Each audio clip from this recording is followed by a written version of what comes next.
Hello everyone. तो आज हम डिस्कस कर रहे हैं टाइप्स ऑफ इम्यूनोग्लोबिन। जो टाइप्स ऑफ इम्यूनोग्लोबुलिन है इसको मैंने ऑलरेडी डिस्कस किया हुआ है लास्ट लेक्चर में। तो इसमें कुछ स्पेसिफिक इसका जो डायग्राम है और इसमें कुछ स्पेसिफिक पॉइंट्स है जिसको मुझे समझाना है, ठीक है। तो इसलिए मैं आपको इस लेक्चर में इस चीज़ को थोड़ा सा इलॉबरेट कर रहा हूँ। तो अगर हम टाइप्स ऑफ इम्यूनोग्लोबिन की बात करें तो देयर आर, जैसे हमने देखा था, दिया हुआ 5 टाइप्स ऑफ इम्यूनोग्लोबुलिन। उसमें आता है हमारे IgG, ठीक है। Second is the IgM and third is the IgA, ठीक है ना, IgEN, IgD, ठीक है ना। अब ये जो टाइप्स ऑफ इम्यूनोग्लोबिन है, ठीक है, ये अब किस बेसिस पे, these are mainly based on the basis of इसकी जो क्लासिफिकेशन है, ठीक है ना। इनको हम जो क्लासिफाई करते हैं that is mainly based on, किस पे बेस्ड है ये, it is based on the type of heavy chain की किस टाइप का हेवी चेन एक इम्यूनोग्लोबिन में प्रेजेंट है। टाइप ऑफ हेवी चेन, ठीक है ना, हेवी चेन, ठीक है। तो अगर टाइप ऑफ हेवी चेन में भी आप देखें तो जो कांस्टेंट रीजन है, जो हमारे पास कांस्टेंट रीजन है, इसी की बेसिस पे ये चीज़ क्लासिफाई हो गया है, ठीक है ना। नाउ ये चीज़ आपने याद रखना है, ठीक। अब जो type of heavy chain mainly जो आपने इतना याद रखना है कि टाइप ऑफ हेवी चेन के बेसिस पे जो क्लासिफिकेशन है वो हुई है, ठीक है। जैसे अगर देखते हैं जो हमारी एंटीबॉडी है, ठीक है, दिस इज़ द एंटीबॉडी और ये क्या है, this is the heavy chain and these are the light chain. ये हमारी लाइट चेन हुआ and these are the heavy chain. अब इस हेवी चेन में, ठीक है, इस हेवी चेन को हमने देखना है कि ये कौन सा कंपोनेंट है, ये कौन सा कंपोनेंट बनता है, कि इसमें जो हेवी चेन है वो कौन सा है, ठीक है ना। और इसी के बेसिस पे जो इम्यूनोग्लोबिन से वो क्लासिफाइड है, ठीक है। अगर हमारे पास जो ये हेवी चेन है, ठीक है ना, और हेवी चेन में भी द कांस्टेंट रीजन, ठीक है ना, इसमें ये वेरिएबल रीजन है और उसके बाद कांस्टेंट रीजन है। तो वे इस हेवी चेन में कौन सा कांस्टेंट रीजन। अगर हमारे पास हेवी चेन मान के चलो, इफ इट इज़ गामा, ठीक है। हाँ, हेवी चेन जो हमारे पास क्या है दैट, अगर हेवी चेन जो है वो गामा है, ठीक है ना, तो उस केस में हमारे पास जो इम्यूनोग्लोबिन होंगे दैट इज़ IgG, ठीक है। अगर म्यू होंगे तो उस केस में हमारे पास IgM, और अगर अल्फ़ा होगा तो IgA एंड डेल्टा होगा तो दैट इज़ IgD, और लास्टली अगर ये हेवी चेन एप्सिलॉन होगा तो दैट इज़ जो हमारे पास इम्यूनोग्लोबिन होगी वो क्या होगी, IgE। So these are the 5 types of, ये जो है 5 टाइप्स ऑफ इम्यूनोग्लोबिन्स, ठीक है, immunoglobulins that is present within the body, ठीक है ना। और ये जो 5 इम्यूनोग्लोबुलिन्स, और ये 5 टाइप के इम्यूनोग्लोबुलिन्स है that are classified on the basis of heavy chain, ठीक है, classified on the basis of heavy chain की हेवी चेन हमारे पास कौन सा प्रेजेंट है, ठीक है। हेवी चेन्स ये 5 चीज़ें हो सकता है, ठीक है ना। और हेवी चेन्स को हमने these are denoted by the Greek letters, ठीक है, जिसमें हमारे पास क्या है, this is the alpha mu, sorry this is the gamma mu, this is the alpha delta and E, ठीक है। So these are the 5 types of immunoglobulins that is present within the body, ठीक है। तो firstly हम इसमें एक चीज़ देखते हैं, इम्यूनोग्लोबिन IgG, ठीक है ना, इम्यूनोग्लोबिन जी। तो कल ये चीज़ मैंने आप लोगों को बताया भी है, जो इम्यूनोग्लोबिन है, जो ये इम्यूनोग्लोबिन है that is the most abundant immunoglobulin. ये क्या है, मोस्ट एबंडेंट। अगर हम बॉडी में देखें तो सबसे ज़्यादा कौन सा IgG हमारे बॉडी में प्रेजेंट होंगे, ठीक है ना, मोस्ट एबंडेंट इम्यूनोग्लोबिन, ठीक है ना, जो प्रेजेंट कहाँ है, that is found in serum, ठीक है। फिर उसके बाद अगर इसकी सेकंड प्रॉपर्टी देखें, दैट इज़ अगर इसकी सेकंड फीचर देखें वो क्या है, दैट इज़ अगर इसकी कंपोजिशन देखें तो ये nearly it is 75 to 80% of the total serum immunoglobulins, ठीक है ना। जो सीरम में इम्यूनोग्लोबुलिन्स है उसमें ये it constitutes about 75 to 80% of the immunoglobulin, यानी 75 to 80% ये हमारे सीरम में अवेलेबल है, ठीक है। अब इसके क्या है, कुछ टाइप्स है, ठीक है। किसके, आईजीजी के कुछ सब टाइप्स है, ठीक है ना। इसके कुछ सब टाइप्स हैं और उस सब टाइप्स को अगर आप देखें तो हमारे पास क्या है, one is the IgG1, number से इसको डिनोट किया है IgG2, IgG3 and IgG4। These are the 4 सब टाइप्स। ये क्या है, 4 सब टाइप्स ऑफ IgG, ठीक है। तो 4 सब टाइप्स हमारे बॉडी में IgG के प्रेजेंट है, G1, G2, G3 and G4। अब इनमें भी अगर हम इनकी कंसंट्रेशन देखें, ठीक है, इनमें भी हम इनकी कंसंट्रेशन देखें कि हमारे बॉडी में सबसे ज़्यादा कंसंट्रेशन, अगर हम इनकी कंसंट्रेशन ऑर्डर को देखें, किसके कंसंट्रेशन ऑर्डर को देखें IgG के, ठीक है ना, किसके IgG के, तो हमारे पास क्या क्या है, सबसे ज़्यादा है ये IgG1 जो है वो सबसे ज़्यादा प्रेजेंट है बॉडी में। फिर उसके बाद है G2, ठीक है ना, फिर उसके बाद G3 है, फिर उसके बाद G4। This is the concentration order. सबसे ज़्यादा आपकी बॉडी में G1 है और सबसे लीस्ट जो है that is G4।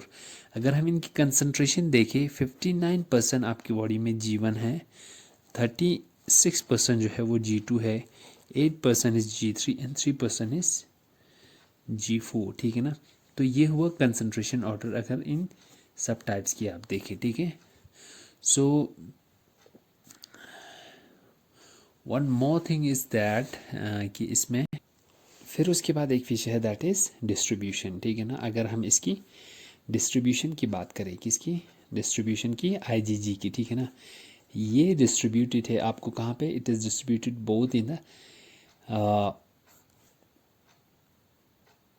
Intravascular region and extravascular region, ठीक है ना। Vascular intra and extra vascular region, ठीक है। तो वेस्कुलर रीजन हो गया जो हमारा ब्लड सिस्टम यानी ब्लड वेसल्स में, ठीक है। तो ये ब्लड वेसल में भी प्रेजेंट है और आउटसाइड द ब्लड वेसल भी, दोनों जगह पे ये प्रेजेंट है, ठीक है ना। ब्लड वेसल में भी प्रेजेंट होंगे और आउटसाइड द ब्लड वेसल दोनों जगह पे ये प्रेजेंट है, यानी इंट्रावेस्कुलर और एक्स्ट्रावेस्कुलर दोनों में ये डिस्ट्रीब्यूटेड है, ठीक है। तो these are the some important features of IgG।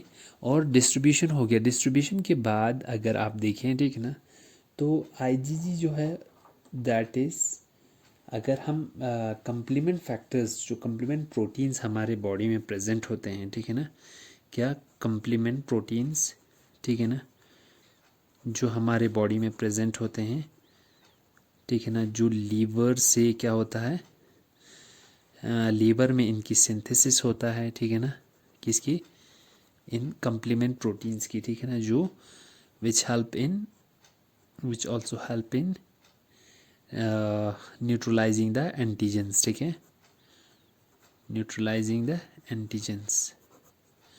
ये जो कंप्लीमेंट सिस्टम का है, ठीक है, इस पे मैं आपको एक थोड़ा सा ये आपको जो अपकमिंग लेक्चर है उसमें कंप्लीमेंट जो सिस्टम है आप उसमें पढ़ेंगे, ठीक है ना। तो ये कंप्लीमेंट प्रोटीन्स जो है ये कहाँ पे प्रोड्यूस होता है, लीवर में, ठीक है ना। लीवर में इनकी सिंथेसिस होती है जो न्यूट्रलाइज को, एंटीजन को क्या करता है, न्यूट्रलाइज करता है, ठीक है। सो तो इसमें जो सिस्टम इन्वॉल्व है that is the complement system, ठीक है ना, यानी कंप्लीमेंट सिस्टम। तो इसमें रोल होता है किसका, इस IgG का, ठीक है ना, जो इन प्रोटीन्स को, कंप्लीमेंट प्रोटीन्स को क्या करता है, एक्टिवेट करने में हेल्प करता है, ठीक है। इन प्रोटीन्स को, जो कंप्लीमेंट प्रोटीन्स प्रेजेंट है, ठीक है ना, सो जो ब्लड में प्रेजेंट होता है, सिंथेसिस कहाँ पे होता है, लीवर में। सो अगर इस IgG की बात करें तो ये IgG जो है इट इज़ एन इफ़ेक्टिव, ये क्या है, it is an effective complement activator, ठीक है। It is effective complement activator. ये चीज़ आपने याद रखना है कि जो आईजीजी है वो एक इफेक्टिव कंप्लीमेंट एक्टिवेटर है, यानी इसका जो रोल है क्या है, जो कंप्लीमेंट सिस्टम को एक्टिवेट करने में इसका रोल है, ठीक है। जो कंप्लीमेंट प्रोटीन प्रेजेंट है ब्लड में उनको एक्टिवेट करने में किसका रोल है, आईजीजी का रोल है, ठीक है। सो हम इसकी फीचर ये भी लिख सकते हैं, it's an effective complement factor, ठीक है। Sorry, it's an effective complement activator, ठीक है ना, जिसका रोल किस में रहता है, कंप्लीमेंट सिस्टम में। सो फिर उसके बाद अगर एक चीज़ आप और देखिए, ठीक है ना, जो आईजीजी है वो किस में रोल करता है, इसका जो रोल है वो किस में है, जिस तरह मैंने पहले भी आपको बताया। हाँ, एक चीज़ यहाँ पे आता है ऑप्सोनेंस, ठीक है, वही चीज़ मैं आपको बता रहा हूँ कि जो आईजीजी है, ठीक है ना, ये ब्लड में किसके केस में, ब्लड के केस में जो आईजीजी है वो क्या करता है, जो आईजीजी है कहाँ पे, ब्लड में, ठीक है ना, वो क्या करता है, जो फेगोसाइटोसिस है उसको प्रोमोट करता है, ठीक है ना। आईजीजी जो है दैट प्रोमोट्स फेगोसाइटोसिस, फेगोसाइटोसिस को प्रोमोट करती है, ठीक, किसके हेल्प से, बाय न्यूट्रोफिल से, ठीक है। तो यहाँ पे एक और चीज़ आपने समझना है, फिलहाल पहले आप ये देखें, इन ब्लड में, यानी ब्लड में जो आईजीजी है वो फेगोसाइटोसिस कराती है, ठीक है, बाय न्यूट्रोफिल के हेल्प से, ठीक है। तो जब न्यूट्रोफिल की हेल्प लेते हैं तो उस टाइम पे हम इसको क्या कहेंगे, जब ये हेल्प करवाता है किसी सेल को एंटीजन को न्यूट्रलाइज करने में, तो उस टाइम में हम इसको बोल सकते हैं कि it act as an opsonin, ठीक है ना। तो so IgG promotes phagocytosis, IgG जो है वो फेगोसाइटोसिस को प्रोमोट करता है with the help of neutrophil cells, इसीलिए that's why also act as opsonins, ठीक है ना, that's why also act as, that's why also act as, हम इसको ऑप्सोनिन्स के तौर पे भी ये एक्ट करता है, ठीक है ना, ऑल्सो एक्ट एज एन ऑप्सोनिन्स। यानी when ever N antigen that enters the body, ये एंटीजन है मान के चलो, दिस इज द एंटीजन जो एंटर करता है बॉडी में, ठीक है ना। तो ये एंटीजन जो है, ये एंटीजन जो है, ठीक है, इसको न्यूट्रलाइज करता है, ठीक। ये एंटीजन जो है, सिमिलर एंटीजन दोनों साइड पे बाइंड होगी, ठीक है। हाँ, ठीक है। जैसे कि हाँ, एक चीज़ यहाँ पे भी आप देख लेना, ये जो हेवी चेन्स है और दो, ये जो हेवी चेन है और जो लाइट चेन है, दीज ये दोनों क्या है, आइडेंटिकल है। ये हमने जब इसकी स्ट्रक्चर कहा, मैं बताया था कि जो ये हेवी चेन है और लाइट चेन है ये दोनों क्या है, आइडेंटिकल है, ठीक है ना। तो सिमिलर एंटीजन जो है वो बाइंड होते हैं, ठीक है ना। तो यहाँ पे क्या होगा, एक ही एंटीजन जो सिमिलर होगा वही बाइंड होगी, ठीक है। सो जब ये एंटीजन इसके साथ में बाइंड हुआ और ये जो इम्यूनोग्लोबिन है वो क्या है, दैट इज़ आईजीजी, ठीक है ना। फॉर एन इफेक्टिव न्यूट्रलाइजेशन, इस एंटीजन की एक इफेक्टिवली इसको न्यूट्रलाइज करने के लिए ये जो एंटीजन है वो न्यूट्रोफिल की हेल्प लेगी, ठीक है। और इसको क्या करेंगे, फैगोसाइटोसिस कराएंगे, ठीक है ना। सो उस केस में हम इस आईजीजी को क्या कहेंगे, इस आईजीजी को it act as an opsonin, ठीक है, ऑप्सो OPSONIN, ऑप्सोनिन। और इस प्रोसेस को क्या बोलेंगे, ऑप्सोनाइजेशन, ठीक है। So this is what the important feature of IgG. Now IgG की केस में मैंने एक चीज़ आप लोगों को एक और भी बताया था कि ये जो आईजीजी है, ठीक है ना, it is the antigen, sorry, it is the antibody जो प्लेसेंटा को क्या क्या करता है, क्रॉस कर लेता है, ठीक है। ये जो मान के चलो यहाँ पे this is the mother and this is the fetus, ठीक है। तो ये जो आईजीजी है, ठीक है ना, मदर का, वो प्लेसेंटा के थ्रू क्या हो जाता है, ट्रांसपोर्ट हो जाती है टू फीटस, ठीक है ना। This is the fetus and this is mother, ठीक है ना। तो ये जो आईजीजी है, ठीक है, दिस आईजीजी ये क्या कर जाती है, it crosses the placenta, placenta को ये क्रॉस करता है, cross the placenta and reaches the fetus body, यानी फीटस के पास पहुंच जाता है, फीटस की बॉडी में पहुंच जाता है, और वहाँ पे क्या करेंगे, इम्यूनिटी प्रोवाइड करेंगे, ठीक है ना। क्या प्रोवाइड करेंगे, सॉरी, इम्यूनिटी प्रोवाइड करेंगे, ठीक है। So this is the role of what, IgG, ठीक है ना। सो वन थिंग, अब इसकी एक और फीचर है, जिसको हम क्या बोलते हैं, हाफ लाइफ पीरियड, ठीक है ना, हाफ लाइफ, ठीक है। हाफ लाइफ पीरियड की अगर हम बात करते हैं तो इसकी हाफ लाइफ पीरियड जो है वो कितना है आईजीजी की, 23 डेज, ठीक है ना, कितना है, 23 डेज। और अब जो एंटीबॉडी आईजीजी है वो किस में हेल्प करता है, अब इसकी एक और प्रॉपर्टी है कि इट इज़ रिस्पॉन्सिबल फॉर क्या है, antibody dependent cell cytotoxicity, cell responsible for cell cytotoxicity, यानी शॉर्ट फॉर्म में आप इसको बोल सकते हो ADCC, antibody dependent cell cytotoxicity. तो इसमें भी यही एग्जाम्पल है कि इसमें होता क्या है कि जो ये एंटीबॉडी है ये क्या करता है, एंटीबॉडी डिपेंडेंट, ठीक है ना, ये responsible for antibody dependent cell cytotoxicity, यानी यहाँ पे हम एग्जाम्पल लेते हैं किसका, एनके सेल का, ठीक है। यहाँ पे हम एग्जाम्पल लेंगे एनके सेल, ठीक है। This is what the NK cell. जब ये एनके सेल पे क्या होगा, इसकी सरफेस पे रिसेप्टर है किसका, इसकी सरफेस पे रिसेप्टर है आईजीजी का, ठीक है ना। यहाँ पे क्या प्रेजेंट है, इम्यूनोग्लोबिन आईजीजी, ठीक है। तो इसका जो डेल कांस्टेंट रीजन, ठीक है ना, कांस्टेंट रीजन का रिसेप्टर एनके सेल पे प्रेजेंट है, ये जिसको नाम दिया गया है एफसी, ठीक है ना, गामा रिसेप्टर, ठीक है। मीन्स यानी जो ये सेल सरफेस पे, एनके के सेल सरफेस पे क्या है, जो ये आईजीजी है इसके कांस्टेंट रीजन का रिसेप्टर इस पे प्रेजेंट है, ठीक है। जब इसका रिसेप्टर इस पे प्रेजेंट है तो ये आके इसके साथ में क्या करेंगे, बाइंड करेंगे, किसके साथ, एनके सेल के साथ में, ठीक है। ये जब एनके सेल के साथ में बाइंड किया तो इसके साथ में जो एंटीजन बाइंड होगी, किसके साथ में, इसके साथ में जो एंटीजन बाइंड है किसके साथ, आईजीजी के साथ में, ठीक है। तो ये इस सेल को, एनके सेल को हेल्प करेंगे इसको क्या करने में, डिस्ट्रॉय करने में, ठीक है।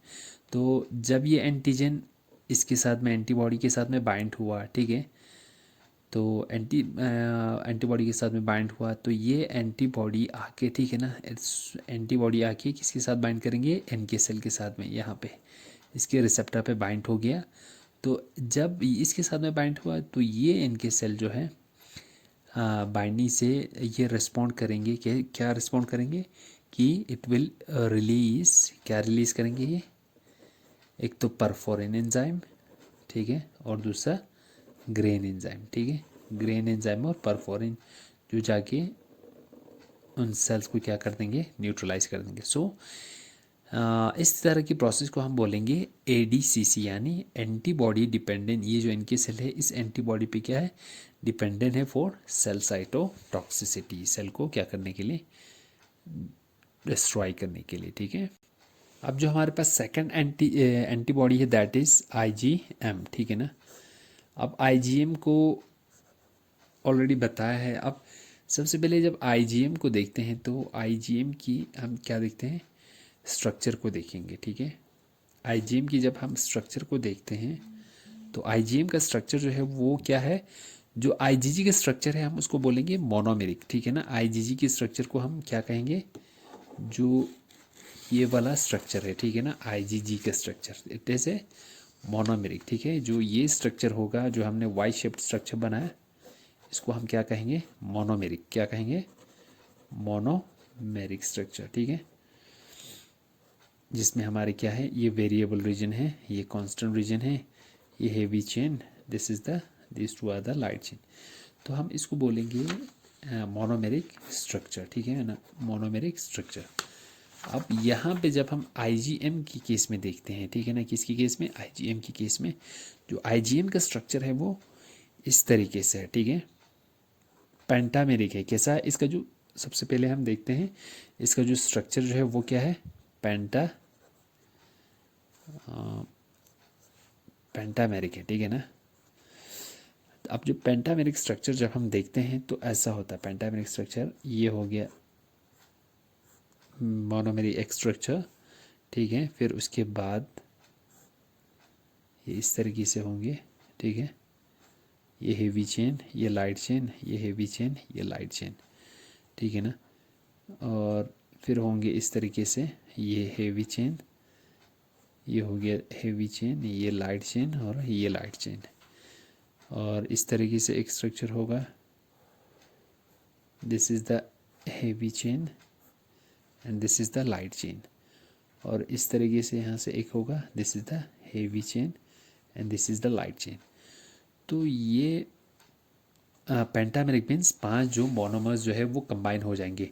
ये हो गया 1, ये हो गया 2, ये हो गया 3, ये हो गया 4, ठीक है। तो ये 5 स्ट्रक्चर्स कंबाइन होकर क्या बनेंगे, पेंटामेरिक स्ट्रक्चर बनेंगे, ठीक है। तो ये जो पेंटामेरिक स्ट्रक्चर है इनके बीच में क्या प्रेजेंट है, डाइसल्फाइड बॉन्ड प्रेजेंट है, ठीक है। इस तरीके से डाइसल्फाइड बॉन्ड प्रेजेंट होंगे, ठीक है ना। These are the disulphide bond, these are what, disulphide bond. अब जो ये डाइसल्फाइड बॉन्ड है जो इसमें किसी बीच में प्रेजेंट है, इनको क्या करेंगे, बाइंड करके रखेंगे, ठीक है ना।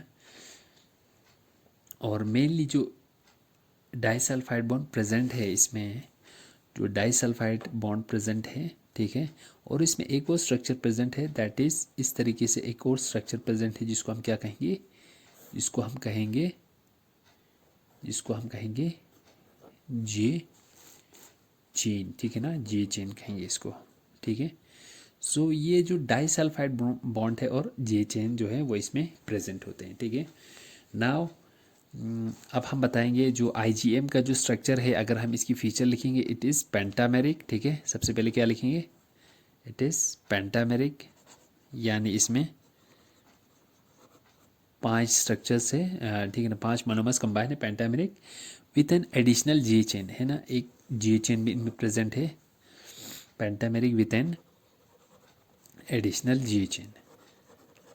अब ये चीज़ यहाँ पे आप देखें, जो जे चेन है अगर आप इसकी देखें तो इसमें भी क्या होंगे, जो अमाइनो एसिड्स प्रेजेंट होंगी, किसमें, इस जी चेन में, ठीक है। That is nearly 137 amino acids इसमें प्रेजेंट होते हैं, ठीक है ना। और इसकी मॉलिक्यूलर वेट जो है वो 15 किलो डाल्टन, ठीक है, 15 किलो डाल्टन। नाउ सेकेंडली जो हमने देखा, एक तो ये स्ट्रक्चर देखा, that is known as the G chain. और अब यहाँ पे क्या है, इसमें जो इंटरचेन डाइसल्फाइड बॉन्ड है, these are what, the disulphide bond जो प्रेजेंट है, ठीक है ना, इंटरचेन डाइसल्फाइड बॉन्ड प्रेजेंट है, ठीक है ना। This is not intra but interchain, ठीक है। जो इसमें इंटरचेन यानी बिटवीन द क्या है, इंटरचेन डाइसल्फाइड बॉन्ड प्रेजेंट है इसमें, है कि नहीं। अब इसका क्या फंक्शन है, जो इंटरचेन डाइसल्फाइड बॉन्ड है, जो इंटरचेन डाइसल्फाइड बॉन्ड प्रेजेंट है वो मेनली किस लिए है, वो है स्टेबलाइजेशन ऑफ मॉलिक्यूल के लिए। मॉलिक्यूल को ये इस मॉलिक्यूल को क्या करेंगे, स्टेबलाइज करेंगे, ठीक है। तो it is responsible for the stabilisation of molecule जो डाइसल्फाइड बॉन्ड प्रेजेंट है, ठीक है। नाउ अगर इसकी कल भी मैंने बताया था, जो इसकी जो कंसंट्रेशन है दैट इज़ नियरली 5 to 10% है, ठीक है ना, ऑफ सीरम इम्यूनोग्लोबिन। फिर उसके बाद अगर इसके डिस्ट्रीब्यूशन देखते हैं, ठीक है ना, डिस्ट्रीब्यूशन अगर हम देखते हैं तो इट इज़ ओनली इंट्रावेस्कुलर। हमने जो इट इज़ ओनली इंट्रावेस्कुलर, जो हमने आईजीजी देखा वो क्या था, that is both intravascular as well as extravascular, ठीक है ना। नाउ फिर उसके बाद एक चीज़ और है, ये क्या है, इंट्रावेस्कुलर, ठीक है ना। फिर उसके बाद एक और चीज़, इसकी इम्पॉर्टेंट फीचर जो है, जो आईजीएम है, ये मैंने कल भी बताया था, जो फर्स्ट एंटीबॉडी जो प्रोड्यूस होगी ना जब भी कोई एंटीजन एंटर करेंगे, ठीक है ना, जो मान के चलो यहाँ पे कोई एंटीजन बॉडी में एंटर करता है, ठीक है, तो दिस इज़ द, ये एंटीजन बॉडी में एंटर किया तो ठीक है, जब रेस्पॉन्ड करेगी बॉडी, ठीक है ना, जो मान के चलो बी सेल ने इसको आइडेंटिफाई किया, जो बी सेल, ये बी सेल जो एंटीबॉडी सबसे पहले प्रोड्यूस करेगी, ठीक है ना, जो एंटीबॉडी प्रोड्यूस करेगी ना, वो क्या होगा, सबसे पहला antibody, that will be the IgM, ठीक है ना, ये वाला, ठीक है। तो ये फर्स्ट एंटीबॉडी है, ठीक है ना। तो इसीलिए ये चीज़ आपने याद रखना है कि जब भी जो एंटीबॉडी, फर्स्ट एंटीबॉडी जो प्रोड्यूस होती है, फर्स्ट इम्यूनोग्लोबिन या एंटीबॉडी जो प्रोड्यूस होती है, to be produce, first immunoglobin to be produced against, against किसके, अगेंस्ट एंटीजन के, ठीक है ना, अगेंस्ट एंटीजन, ठीक है ना, इज इम्यूनो इज आईजीएम, ठीक है ना। ये जो आईजीएम है, this is the first immunoglobulin जो रिलीज होता है किसी एंटीजन के अगेंस्ट, ठीक है ना। सो इसकी फीचर जो है वो आईजीजी की तरह सिमिलर है, जो हमने बोला कि कंप्लीमेंट एक्टिवेटर, जो आईजीजी है वो एक इफ़ेक्टिव कंप्लीमेंट एक्टिवेटर है। तो इसी तरीके से जो आईजीएम भी है ना, वो भी क्या है, इट्स एन इम्पॉर्टेंट, यानी एक मोस्ट इफ़ेक्टिव क्या है, it's also most effective complement activator, ठीक है ना, complement activator, complement activator. IgG की केस में भी था कि वो एक इम्पॉर्टेंट इफेक्टिव कम्प्लीमेंट एक्टिवेटर था, और आईजीएम भी similarly, IgM is also an important effective complement activator, ठीक है। सो तो ये चीज़ है इसके बारे में, किसके, आईजीएम के बारे में, ठीक है ना, आईजीएम के स्ट्रक्चर के बारे में, ठीक है। सो इसकी जो स्ट्रक्चर है वो पेंटामेरिक है, ठीक है। जब पेंटामेरिक स्ट्रक्चर होगी तो यहाँ पे, हाँ ये एक चीज़, तो इसमें जो प्रेजेंट है, अगर आप देखते हो इसमें क्या प्रेजेंट है, एंटीजन बाइंडिंग साइड अगर हम देखेंगे इसमें, यहाँ पे एक एंटीजन बाइंड होगा, अब ये और यहाँ पे सिमिलर एंटीजन बाइंड होगा, क्यों, क्योंकि जो हेवी चेन और जे चेन है वो सिमिलर है, ठीक है। तो यहाँ पे जो एंटीजन बाइंडिंग साइड कितने हैं, टोटल कितने हैं, एंटीजन बाइंडिंग साइड जो है वो 10 होंगे, टोटल कितने हैं, 5 एंटीबॉडीज़ यहाँ पे प्रेजेंट है। तो जब एंटीजन बाइंडिंग साइड की अगर हम बात करें, एंटीजन बाइंडिंग साइड की अगर हम बात करें, ठीक है ना, एंटीजन कितने बाइंड करेंगे, ठीक है ना, तो एंटीजन बाइंडिंग साइड जो है, बाइंडिंग साइड जो है वो कितने हैं, 10 है, ठीक है ना। बट एक मोनोमेरिक एंटीबॉडी पे यहाँ पे सिमिलर एंटीजन बाइंड होंगे, ठीक है ना, because these two heavy chains and these two light chains are identical दो, ठीक है। तो यहाँ पे एंटीजन टोटल बाइंडिंग साइड कितने हैं, 10 है, लेकिन इस पे जो एंटीजन बाइंड होंगे, यहाँ पे एक बाइंड हो गया, यहाँ पे मान के चलो एक स्टार का एंटीजन बाइंड हो गया, ठीक है ना। तो वही एंटीजन यहाँ पे भी बाइंड होंगे, यहाँ पे मान के चलते हैं, यहाँ पे मान के चलते हैं क्या है, यहाँ पे एक ब्लैंक सर्कुलर एंटीजन बाइंड हो गया, ठीक है। और यहाँ पे एक एंटीजन बाइंड होता है प्लस, जिसको हम नाम देते हैं, जिसको हम डिनोट करते हैं प्लस से, ठीक है, ये वाला, ठीक है ना। एक और एंटीजन बाइंड होता है यहाँ पे, दैट इज़ माइनस से हम डिनोट करते हैं। तो बाइंडिंग साइड अगर हम देखते हैं तो इसमें कितना है, 1 2 3 4 5 6 7 8 9 10, टोटल बाइंडिंग साइड जो है वो 10 है, ठीक है ना, एक पेंटामेरिक इम्यूनोग्लोबिन में।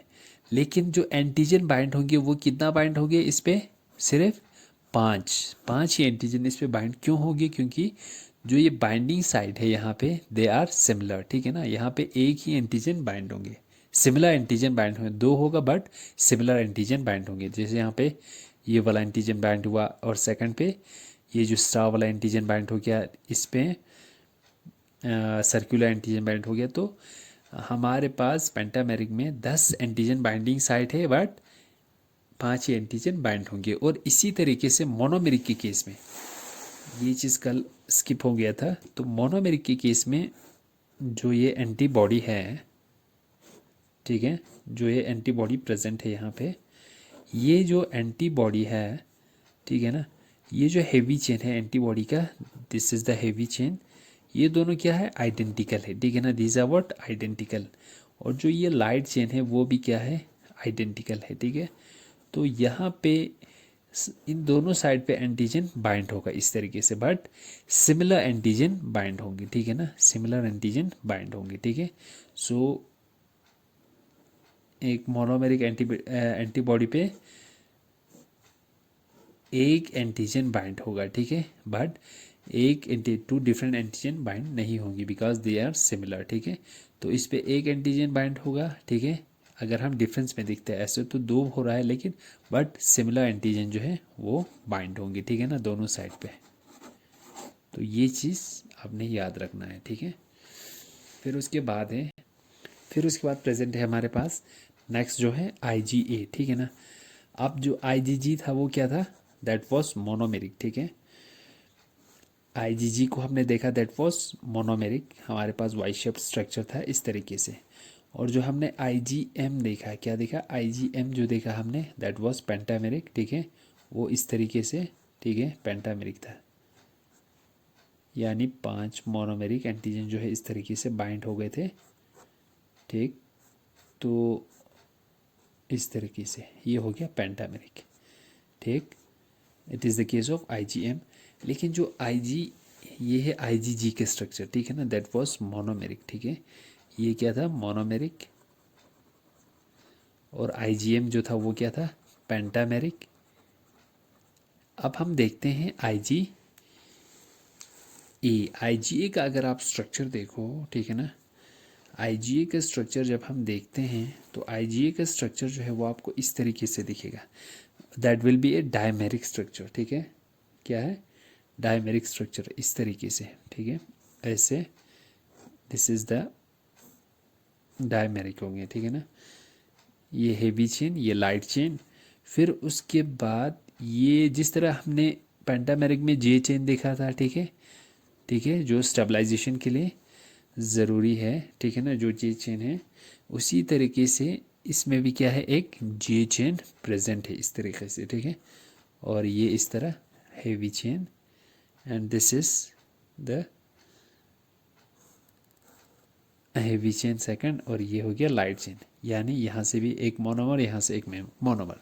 तो दिस इज व्हाट द ये है IgA का स्ट्रक्चर, ठीक है ना। तो IgA का स्ट्रक्चर जो है वो डायमेरिक है, यहाँ पे क्या प्रेजेंट है, डायमेरिक है, यहाँ पे जे चेन प्रेजेंट है। और जो जे चेन है, दिस जे चेन, ये क्या है, यहाँ पे जो प्रेजेंट है, this is the J chain, ठीक है, ये जे चेन है। उसी तरीके से इसमें 137 अमाइनो एसिड्स है और इसकी 15 जो है मॉलिक्यूलर वेट है, ठीक है, 15 किलो डाल्टन, ठीक। सो इसमें जो जे चेन है, ठीक है, वो किसके लिए रिस्पॉन्सिबल है, इसमें जो जे चेन है, या हमने जे चेन किसकी केस में देखा, IgM और IgA की केस में जो जे चेन प्रेजेंट है, it is mainly responsible for, ये है एक तो स्टेबलाइजेशन ऑफ दिस मॉलिक्यूल में हेल्प करेंगे, ठीक है ना, और दूसरा जो है वो किस में हेल्प करेगा, इन पॉलीमराइजेशन में ये हेल्प करते हैं, ठीक है ना, जे चेन का काम है, ठीक है। नाउ जे चेन अगर आप देखो, जो M में जे चेन था और A में जो जे चेन है, ठीक है, ये तो IgG का स्ट्रक्चर हो गया। जो ये IgA का स्ट्रक्चर और IgM के स्ट्रक्चर में क्या है, जो जे चेन प्रेजेंट है यहाँ पे और यहाँ पे, वो दोनों क्या है, बिल्कुल सिमिलर है, ठीक है ना। जो हमारे पास क्या है, जे चेन जो है वो जो आईजीएम में प्रेजेंट है और आईजीजी में प्रेजेंट है, ठीक है ना। ये दोनों क्या है, सॉरी, आईजीएम और आईजीए में प्रेजेंट है, वो दोनों क्या है, सिमिलर है, ठीक है।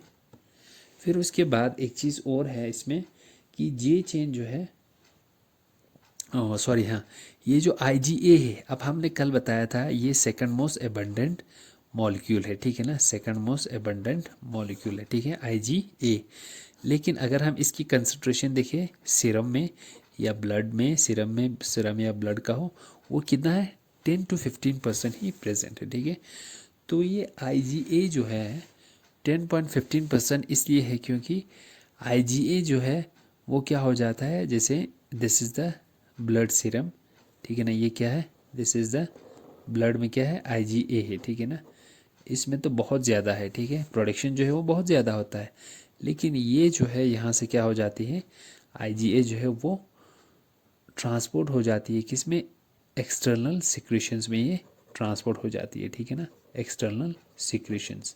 अगर आप एक्सटर्नल सिक्रीशंस की बात करो तो इसमें क्या क्या आता है, एक्सटर्नल सिक्रीशंस की बात करो तो इसमें जैसे ब्रेस्ट मिल्क है, ठीक है ना, सैलिवा है, ठीक है, या टीयर्स है, वहाँ पे जाके ये स्टोर रहता है, ठीक है। इसीलिए जब ये यहाँ से ट्रांसफ़र होके इन सिक्रेशन, एक्सटर्नल सिक्रेशन में चले जाते हैं तो इसकी कंसंट्रेशन सीरम में 10 to 15% रहता है। Otherwise it is the second most abundant immunoglobulin that is present within the body, ठीक है। नाउ इसकी जो जे चेन है जब ये ट्रांसपोर्ट करती है तो ये जे चेन है, मान के चलो ये वेस्कुलर सिस्टम में जे चेन प्रेजेंट है, ठीक है ना, इस तरीके से this is the J chain that is present. अब ये जो जे चेन इसमें प्रेजेंट है, ठीक है, तो ये जे चेन कहाँ पे जा रहे हैं, ये जा रहे हैं कहाँ से, फ्रॉम ब्लड से ये कहाँ जा रहा है, एक्सटर्नल सिक्रेशन में जा रहा है, ठीक है, इस तरीके से एक्सटर्नल सिक्रेशन में ये चले जा रहे हैं, ठीक है ना। जब ये एक्सटर्नल सिक्रेशन में चले जाते हैं, ठीक है, सॉरी ये और ये अलग अलग है, जब ये एक्सटर्नल सिक्रेशन में चले जाते हैं तो उस टाइम पे क्या हो जाता है ना, जो जे चेन है, अब ये यहाँ से, ठीक है ना, ये ब्लड सर्कुलर सिस्टम में है, ठीक है ना, तो ये जे चेन जो है वो क्या करता है, हेल्प करता है कि तो ये एक्सटर्नल सिक्रेशन में जब जाएंगे तो उस प्रोसेस को हम बोलेंगे ट्रांससाइटोसिस, ठीक है ना, सेल में चले जाएंगे कहाँ से, ब्लड सर्कुलर सिस्टम से, ठीक है ना। तो जब ये यहाँ चले जाएंगे ट्रांससाइटोसिस में तो ये जो जे चेन है वो उसको हेल्प करते हैं, ठीक है ना, जो किसी भी टिश्यूज़ में जो इपिथीलियल सेल है, ठीक है ना, इपिथीलियल सेल के साथ ये जे चेन जो है वो क्या करता है, इंटरेक्ट करता है इन इपिथीलियल सेल के साथ में, और सॉरी इन इपिथीलियल जो इपिथीलियल ये जो जे चेन है वो कैसे ट्रांससाइटोसिस करेंगे, जो जे चेन है, जो जे चेन है किसमें, जे चेन जो प्रेजेंट है आईजीए में, ठीक है ना, ये क्या करेंगे, ये जो जे चेन है वो करेंगे, इट विल इंटरेक्ट, जो मेम्ब्रेन पे रिसेप्टर है ना, ठीक है ना, membrane bound receptor interact with किसके साथ इंटरेक्ट करेंगे, जो मेम्ब्रेन बाउंड रिसेप्टर है, ठीक है ना, मेम्ब्रेन बाउंड रिसेप्टर किस पे, ऑफ एपिथेलियल सेल, किसका,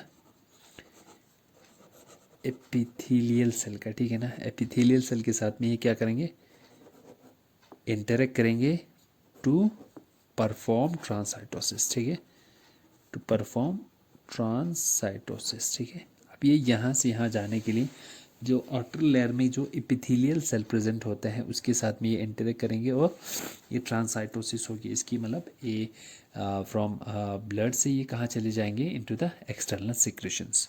जब ये एक्सटर्नल सिक्रेशन में चले जाते हैं, ठीक है ना, तो इसके इसमें एक एक्स्ट्रा जो स्ट्रक्चर जो है वो प्रेजेंट होता है जिसको हम क्या बोलते हैं, सेक्रेटरी कंपोनेंट, ठीक है ना, जो कल भी बताया था, this is the secretary component, ये इस तरह प्रेजेंट होता है।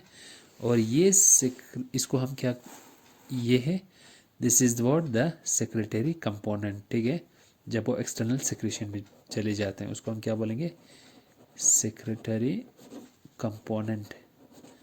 अब ये जो सेक्रेटरी कंपोनेंट है वो किस में हेल्प करेंगे? अब जो ये सेक्रेटरी कंपोनेंट है इसमें इसका क्या काम है, ठीक है ना, ये प्रोड्यूस होता है एपिथेलियल सेल से, ठीक है ना, एपिथेलियल सेल से ये क्या हो जाती है, प्रोड्यूस होती है। एपिथेलियल सेल इसकी प्रोडक्शन में हेल्प करता है। और ये जो सेक्रेटरी कंपोनेंट है वो ट्रांससाइटोसिस में हेल्प करेंगे, यानी for transportation in the external secretions. और सेकेंडली एक और हेल्प करेगा कि ये जो सेक्रेटरी कंपोनेंट है इस आईजी ए एंटीबॉडी को प्रोटेक्शन प्रोवाइड करेंगी। किससे प्रोटेक्शन, किससे करेंगे? फ्रॉम डाइजेशन ऑफ पेप्सिन, जिसे हमने कल बताया जब हम पेप्सिन के साथ में ट्रीट करती है तो क्या हो जाता है, ये मॉलिक्यूल जो है वो फ्रैगमेंटेड हो जाते हैं, ठीक है ना। तो ये जो सेक्रेटरी कंपोनेंट है ऐसा देखा गया है कि ये प्रोटेक्शन करता है किसको, एंटीबॉडी को, from the digestion of pepsin, ठीक है। This is the function of secretary component, ठीक है। तो मेनली जो आईजीए का रोल जो होता है वो कहाँ पे होता है? तो ये आईजीए जो है मेनली हमें प्रोटेक्शन प्रोवाइड करती है फ्रॉम बैक्टीरिया एंड वायरसेस। किससे? बैक्टीरिया और वायरसेस से, ठीक है ना, वायरसेस से। तो ये बैक्टीरिया में जैसे हमारे क्या आता है, साल्मोनेला, ठीक है, या वाइब्रियो कोलेरा, ठीक है, वाइब्रियो कोलेरा, साल्मोनेला, ये इनसे हमें प्रोटेक्शन करती है। वायरस जैसे पोलियो, इन्फ्लुएंजा, इन वायरस से आईजीए जो है वो क्या करती है, इट प्रोवाइड्स प्रोटेक्शन, ठीक है ना। और अगर हम इनकी लोकेशन को देखें कि ये किस में प्रेजेंट होता है, तो मेनली ये प्रेजेंट होता है किस में, they are mainly found in the, अगर आप इसको देखें कि ये कहाँ आईजीए प्रेजेंट होता है, it is mainly found in the colostrum of milk, ठीक है ना, कोलेस्ट्रम ऑफ मिल्क, ठीक है। तो जिसमें प्रेजेंट होता है and which act as a, जो कोलेस्ट्रम जो होता है that act as a source of protection for the first week of birth, ठीक है ना। जब भी कोई बेबी बॉर्न हो जाता है, ठीक है, तो फर्स्ट वीक में जो कोलेस्ट्रम जो है, जब हम फीडिंग कराती है कोलेस्ट्रम की, ठीक है, तो ये क्या करता है, जो कोलेस्ट्रम में आईजीए जो प्रेजेंट है, ठीक है ना, ये प्रोटेक्शन प्रोवाइड करती है फ्रॉम वायरसेस एंड बैक्टीरिया। तो ये कोलेस्ट्रम जो है वो बेबी के लिए, बेबी की फर्स्ट वीक के लिए बहुत इंपॉर्टेंट है और ये प्रोटेक्शन प्रोवाइड करती है। एंड यही कोलेस्ट्रम जो है ये एक्ट एज ए सोर्स करता है for protection in the first week for the baby, ठीक है। तो ऐसे हमने देखा कि बाकी उसके बाद अगर बेबी जैसे फर्स्ट वीक में तो आईजीए का रूल आता है, फिर उसके बाद जो आईजीजी है वो प्लेसेंटा के थ्रू क्रॉस हो जाता है और प्रोटेक्शन प्रोवाइड करती है। फिर उसके बाद आता है next is one another that is IgE, ठीक है। तो आईजीई का हमने बताया, ठीक है, इसमें कौन सा हेवी चेन प्रेजेंट होगा, दैट इज़ एप्सिलॉन, ठीक है ना, इसीलिए नाम दिया है आईजीई। जो आईजीई का स्ट्रक्चर है वो क्या होता है, मोनोमेरिक होता है, ठीक है, और एंड बाइवैलेंट, ठीक है, जिस तरह बाकी स्ट्रक्चर्स को हमने देखा, मोनोमेरिक एंड बाइवैलेंट, ठीक है। नाउ मेनली अगर आईजीई की प्रोडक्शन की बात करें तो ई से याद रखना है, ठीक है ना, इट इज़ मेनली प्रोड्यूस्ड किसके केस में, एलर्जेंस की केस में, ठीक है ना। जब एलर्जी हो जाता है, तो जब किसी बंदे को एलर्जी होता है उस टाइम पे जो एंटीबॉडी प्रोडक्शन होता है वो क्या होता है, आईजीई होता है, ठीक है ना, ई से याद रखना है, एलर्जेंस, ठीक है। तो एलर्जन के टाइम पे ये प्रोड्यूस होती है, यानी ये भी हम कह सकते हैं, ठीक है ना, मेनली जब किसी बंदे को क्या होता है, एलर्जिक रिएक्शंस हो जाता है, उस टाइम पे ये आईजीई जो है वो प्रोड्यूस होती है। या सेकेंडली हम ये बोल सकते हैं कि हाइपर सेंसिटिव जब रिएक्शन होता है बॉडी में उस टाइम पे आईजीई जो है वो प्रोड्यूस होती है, ठीक है ना। लेकिन जब कोई एंटीजन बॉडी में एंटर करते हैं, ये चीज़ आपने याद रखना है, तो उस टाइम पे जो फर्स्ट इम्यूनोग्लोबिन जो प्रोड्यूस होता है वो क्या है, आईजीएम। फिर उसके बाद जब क्रॉनिक हो जाती है वो इन्फेक्शन, तो उस केस में क्या हो जाता है, IgG जो है वो प्रोड्यूस होती है, ठीक है। लेकिन जब एलर्जिक रिएक्शंस होता है या एलर्जी हो जाती है, ठीक है ना, या कोई एलर्जन हमारे बॉडी में एंटर करता है, सॉरी एलर्जी या एलर्जन कोई हमारे बॉडी में एंटर करता है, उस टाइम पे जो इम्यूनोग्लोबिन या एंटीबॉडी प्रोड्यूस होगी दैट इज़ IgE, ठीक है। और जब इन्फेक्शन हो जाता है किसी एंटीजन के एंटर करने से, उस टाइम पे IgM सबसे पहले, फिर उसके बाद IgG, ठीक है। तो these are what the immunoglobins that are produce within the body, ठीक है। अब एक चीज़ जो IgE है, ये हमने क्लास में भी देखा था, जो IgE किन सेल्स पे प्रेजेंट होंगे, ठीक है ना। तो IgE की अगर आप रिसेप्टर्स की बात करो, ठीक है ना, किसकी रिसेप्टर्स अगर हम देखें IgE की, तो वो होता है सबसे पहले जो बेसोफिल सेल है, ठीक है ना, बेसोफिल सेल है, उसकी सरफेस पे प्रेजेंट होगा किसका, IgE का रिसेप्टर। फिर उसके बाद इयोसिनोफिल है, ठीक है, इयोसिनोफिल, उसकी सरफेस पे भी IgE का रिसेप्टर होगा, ठीक है ना। एंड मास्ट सेल, ठीक है ना, and is the mast cell. तो आपको पता है जो मास्ट सेल है वो मेनली एलर्जिक कंडीशन में रिलीज होती है, ठीक है ना। इयोसिनोफिल और बेसोफिल हमने देखा कि जब एक्टोपैरासिटिक इन्फेक्शंस हो या एंडोपैरासिटिक इन्फेक्शंस हो, तो उस टाइम पे ये जो सेल जो है वो रिलीज होती है, तो उस टाइम पे जो एंटीबॉडी प्रोड्यूस होगी वो IgE होगी। तो इनके जो रिसेप्टर्स है वो इन सेल पर प्रेजेंट है, तो वो कभी कभार जब एंटीजन जो है वो बहुत ज़्यादा बड़ा हो, ठीक है ना, या रेजिस्टेंट हो, तो उस टाइम पे ये IgA जो है वो इन सेल का हेल्प लेंगे, ठीक है ना, बेसोफिल या इयोसिनोफिल का या मास सेल का, टू न्यूट्रलाइज द एंटीजन, ठीक है। फिर उसके बाद लास्ट जो हमारे पास इम्यूनोग्लोबिन है दैट इज़ IgD, ठीक है ना। तो IgD का उतना रोल होता नहीं है, इसमें जो चेन होगा that is the delta heavy chain इस इम्यूनोग्लोबिन पे प्रेजेंट होंगे, ठीक है ना। ये क्या है, मोनोमेरिक है, जिसे हमने IgA को देखा, ठीक है ना। और ये मेनली इसका जो और ये जो इम्यूनोग्लोबिन है क्या, IgD दैट इज़ प्रेजेंट किस सेल पे ये प्रेजेंट होता है, mainly present on the surface of B lymphocyte, B lymphocyte के सरफेस पे ये प्रेजेंट होता है, ठीक है ना। जो बी लिम्फोसाइट है यानी बी सेल है, इसकी सरफेस पे क्या होगा, ये IgD जो है वो प्रेजेंट होंगे, ठीक है ना, IgD जो है वो प्रेजेंट होंगे। फिर उसके बाद इसकी जो कंसंट्रेशन है वो बहुत कम है, ठीक है, 0.2% तक होंगे, ठीक है। और इसका जो फंक्शन है that is not clearly known, ठीक है ना, फंक्शन जो है वो क्लियरली अभी नोन नहीं है, ठीक है, so it's unknown. So these are the 5 types of immunoglobins, ठीक है, जिनका क्या रोल रहता है इन providing protection to the body. So these are the 5 types of immunoglobulins, ठीक है ना। तो ये रहा कुछ इम्पॉर्टेंट फीचर्स और इसके डायग्राम जिसको मैंने बना के दिखाया है। तो try to write this and इन चीज़ों को आप थोड़ा सा पढ़ने की कोशिश कर लेना, ठीक है। Okay, so thank you very much.